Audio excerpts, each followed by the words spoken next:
सभी सनातनियों को हमारी प्यार भरे राम राम। ओम नमो शिवाय। सच्चे दरबार की जय।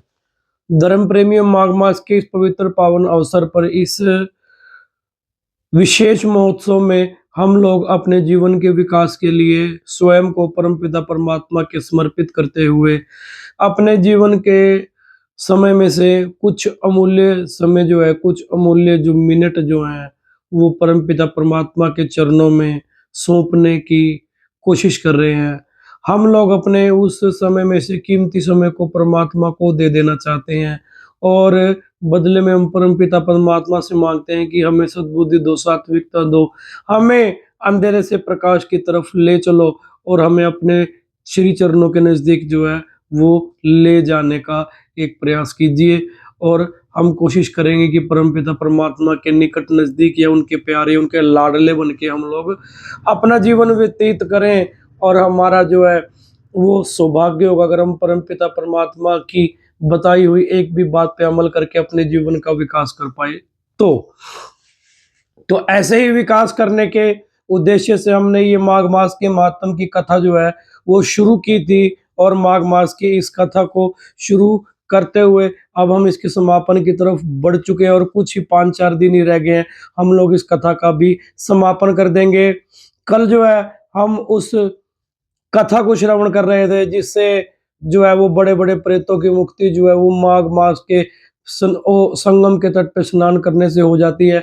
कल हमने आपको एक बात बताई थी कि केरल के ब्राह्मण की कथा हम आपको सुनाएँगे और आज हम आपको उसी केरल के ब्राह्मण की कथा सुनाने वाले हैं। तो अगर आपने अभी तक हमारे चैनल को सब्सक्राइब नहीं किया तो फटाफट से हमारे चैनल को सब्सक्राइब करके बेल नोटिफिकेशन को ऑन कर दिए, जिससे हमें भी जो है हौसला होगा और हम उस हौसले के साथ जो है वो काम कर पाएंगे। आइए शुरू करते हैं केरल के ब्राह्मण की कथा। ये हमारा अध्याय होगा 26वां अध्याय के अंदर आती है केरल के ब्राह्मण की कथा। तो आइए शुरू करते हैं वीडियो को। देवदूत ने कहा कि केरल प्रदेशों में एक धनाढ्य ब्राह्मण जिसका नाम वसुधा था रहता था। समय की गति, उसके धन का हरण उसके ही बंधु और बांधुओं ने कर लिया। इसका कारण वो अत्यंत निर्धन हो गया। वह अपने उदर की पूर्ति भी कठिनता से कर पाता था। उदर पूर्ति के लिए वह जगह जगह भटकता फिरता तथा अनेक रोगों से पीड़ित भी हो गया। अपना अंत समय निकट सोचकर वह तीर्थ यात्रा पर निकल गया।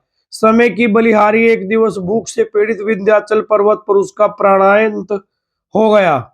उस समय उसका भी बंधु बांधव उसके निकट नहीं थे। उसकी अंत्येष्टि भी विधि पूर्वक नहीं हो सकी और मृत्यु के पश्चात वो प्रेत योनि को प्राप्त हुआ। प्रेत रूप में उसी वन में एक बड़ के पेड़ पर वास करने लगा। पिशाच योनि में वो अत्यंत दुखी रहता था।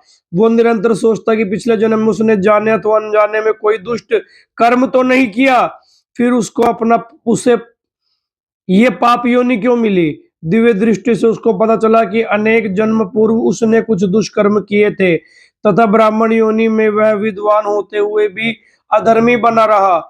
कभी उसके सत्कर्म नहीं किए, पेटू ब्राह्मण ही बना रहा। जो व्यक्ति मनुष्य योनि में धर्म कार्य अथवा दान इत्यादि नहीं करता, माता पिता की सेवा नहीं करता, चुगली, निंदा और हिंसक बन जाता है, वह अगले जन्म में निष्कृत योनि को प्राप्त होता है और मृत्यु के पश्चात भी दुख ही भोगता है। एक दिवस विंध्याचल पर्वत पर वापस जाते समय उस प्रेत ने एक ब्राह्मण का गागर भरे जल की कंधे पर ले जाते देखा। वो ब्राह्मण त्रिवेणी पर स्नान करके पवित्र हृदय से माता पिता के उपयोग हेतु भरी गागर में पवित्र जल को लेकर जा रहा था। भयानक प्रेत योनि युक्त केरल के ब्राह्मण ने उस पार्थिक ब्राह्मण पथिक ब्राह्मण का मार्ग रोक लिया और भयानक वाणी से बोला, भय मत करो, मैं अत्यंत प्यासा हूं, मुझे जल दे दो। पथिक उस भयंकर रूप को देखकर भय से कांपने लगा और कातर वाणी में बोला, अरे भाई तू कौन है? भयंकर जीव है, तेरी प्रकृति भयानक है, परंतु तू दुर्बल, पतला और परेशान सा दिखाई पड़ता है। प्रेत ने कहा कि हे धर्मात्मा, मैं पिछली योनि में उत्तम कुल का ब्राह्मण था। मैंने ब्राह्मण होते हुए भी दान धर्म यज्ञ जप तप नहीं किया, कभी रात्रि में जागरण करके ईश्वर वंदना नहीं की, कभी पितरों का तर्पण और श्राद्ध भी नहीं किया। अतः मैं अपने ही बंधु बांधवों द्वारा सताया गया एक निष्कृत प्रेत योनि को प्राप्त हुआ हूँ। पूर्व जन्मों के कारण इस वन में अनेक उपभोग और खाने योग्य वस्तु है, परंतु मैं ज्ञान नष्ट होने के कारण कुछ भी खाने योग्य नहीं हूं।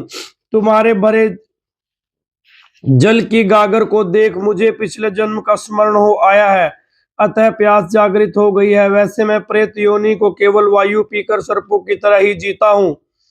हे ब्राह्मण, आपको देखकर मुझे स्मरण होने लगा है कि आप विष्णु भक्त हो। यह सत्य है कि दूसरे को धन हरण करने वाले, नीचे कुरूप, मूर्ख, बेईमान, माता पिता द्रोही, नीतिहीन, दुर्गण, डरपोक, नपुंसक सदैव दुख ही भोगते हैं। ये भी सत्य है कि जो व्यक्ति धूप, गुड़, तिल, गोए, स्वर्ण, चांदी, धन, भोजन, वस्त्र आदि दान देते हैं, वो मनुष्य योनि में तथा मृत्यु के पश्चात भी सुख भोगते हैं। मुझे सारस के वचन याद आ रहे हैं, जो अत्यंत धर्मात्मा था और ब्रह्मा कृपा स्वरूप इस जीवातिना नदी तट पर विचरण करते समय संयोगवश उसका मेरे मिलाप हो गया था। उसके वचन अत्यंत मधुर और कर्ण प्रिय थे, जो मुझको आज भी याद है। बोल सच्चे दरबार की जय। कल हम 27वें अध्याय के अंदर क्या पढ़ेंगे, उस पथिक ब्राह्मण की कथा जो हमने अब 26वें अध्याय के अंदर पढ़ी है, क्योंकि ये अध्याय 27वें अध्याय को समझे बिना ये अधूरा होगा और आपको और हमें जो है ये पूर्ण तरह से समझ में नहीं आएगा। लेकिन इस अध्याय के अंदर एक बात तो बिल्कुल स्पष्ट कही गई है कि जो व्यक्ति माता पिता की सेवा करता है, जो व्यक्ति सहर्ष दान करता है और जो है वो सात्विकता के पथ पर चलता है और माघ मास के अंदर त्रिवेणी का स्नान करता है, वो कभी भी जो है वो गलत योनियों को, कुरूप योनियों को और गलत मार्ग पर भटक ही नहीं सकता। और अगर उसने कोई गलती की है और उस गलती का उसे पश्चाताप है आत्मा से, वो जो है उस गलती को स्वीकार करता है और वो सात्विक भाव से उस गलती की माफी मांगना चाहता है, तो अगर वो संगम के तट पर जाकर स्नान करता है त्रिवेणी में माघ मास के अंदर, वहां पर दान भी करता है, पुण्य भी करता है और वहां पर स्नान करता है, तो उसके वो पाप भी धुल जाते हैं।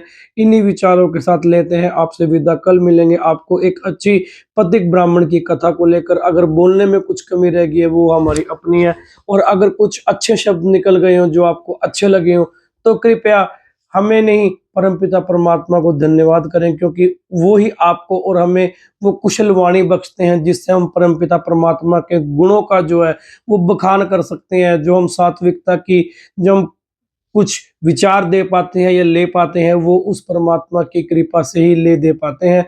तो इन्हीं विचारों के साथ आपसे लेते हैं विदा। कल मिलेंगे आपको एक अच्छी और बेहतरीन वीडियो के अंदर, तब तक के लिए दीजिए हमें इजाजत। ओम नमो शिवाय। सच्चे दरबार की जय। जय श्री राम।